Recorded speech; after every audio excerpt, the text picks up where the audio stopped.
ఈ రోజు మరి గృహ ప్రవేశం చేయడం జరిగింది. నిజంగా చాలా సంతోషంగా ఉంది. దీనికి జగన్మోహన్ రెడ్డి గారు ముఖ్యమంత్రి అయిన తర్వాత 2021లో సిఆర్జెడ్ ఆమోదంతో ప్రారంభమైంది. అండ్ ఈరోజు అన్ని పర్మిషన్స్ తో ఈరోజు కట్టబడిన 7 బిల్డింగ్లు అన్ని వసతులతో కూడా పూర్తి చేయబడింది. అండ్ ఈరోజు అందరూ కూడా ఇక్కడ చాలా హ్యాపీగా ఉన్నారు. ఎందుకంటే వైజాగ్ అంటేనే ఒక బ్యూటిఫుల్ సిటీ. అలాంటి బ్యూటిఫుల్ సిటీలో ఒక అద్భుతమైన 7 భవనాలని ఈ రుషికొండ మీద నిర్మించటం, వాటన్నిటి కూడా అంతర్జాతీయ సౌకర్యాలతో అభివృద్ధి చేయటం అనేది మా అదృష్టంగా మేము భావిస్తున్నాం. జగనన్న ఆశీర్వాదంతో మా డిపార్ట్మెంట్ అంతా కూడా ఈ రోజు కష్టపడి అందంగా దీన్ని తీర్చిదిద్దడం జరిగింది.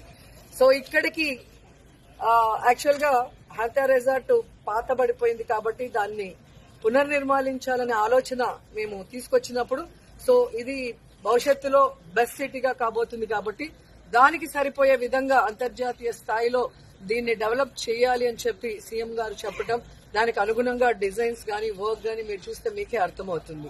సో ఈరోజు ఫుల్ ప్లెచర్ గా మరి స్వామివారి ఆశీస్సులతో కూడా ఈరోజు ఓపెనింగ్ జరగటం శుభ పరిణామం కూడా ఈ సందర్భంగా తెలియజేసుకుంటున్నాను. అండ్ ఈ మధ్య కాలంలోనే మరి కేబినెట్ నుంచి 3-man కమిటీని ఏర్పాటు చేయడం జరిగింది. ఆ 3-man కమిటీ ప్రభుత్వం ఇక్కడి నుంచి సీఎం క్యాంప్ కార్యాలయంగా ఉంటే బాగుంటుంది అని ఒక నిర్ణయం తీసుకోవడం జరిగింది. సో ఆ నిర్ణయాన్ని ఇప్పుడు జగన్మోహన్ రెడ్డి గారు ఆమోదిస్తే ఇక్కడి నుంచి ఈ కార్యాలయంలో వర్క్ స్టార్ట్ అవుతుంది.